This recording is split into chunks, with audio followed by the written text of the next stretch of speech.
உண்மையுள்ள மனுஷன் கர்த்தருக்கு ரொம்ப பிடிக்குமா?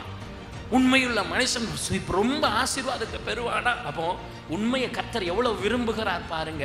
இந்த உண்மை கர்த்தரிடத்திலே மாத்திரமல்ல, ஆவிக்குரிய காரியங்களில் உண்மையாய் இருக்கிறவைகளை குறித்து பேசவில்லை நான். பொது வாழ்க்கையில், பொது மனிதர்களிடத்தில், அவனவன் ஊர்ல யார் எப்படி இருந்தாலும் பரவாயில்ல, நீங்க எப்படி இருக்கிறீங்க? உங்களுடைய சொந்த வாழ்க்கையிலே நீங்கள் உண்மையுள்ளவர்களாய் இருக்கிறீர்களா? நீங்கள் உண்மையுள்ளவர்களாய் இருந்தால் நீங்கள் பரிபூர்ண ஆசீர்வாதத்தை பெறுவீர்கள். உண்மை என்கிறது மனிதர்களோடும், அதே நேரத்தில் கர்த்தருக்கு முன்பாகவும். உண்மை என்பது உங்களுடைய வீட்டிலும், அதே நேரத்தில் சபையிலும். உண்மை என்பது உங்களுக்கு தெரிந்தவர்களுக்கு முன்பாகவும், உங்களுக்கு தெரியாதவர்களுக்கு முன்பாகவும் உண்மையுள்ளவர்களாய் நீங்கள் இருப்பீர்கள் என்றால் அவன் பரிபூரண ஆசீர்வாதங்களை பெறுவான்.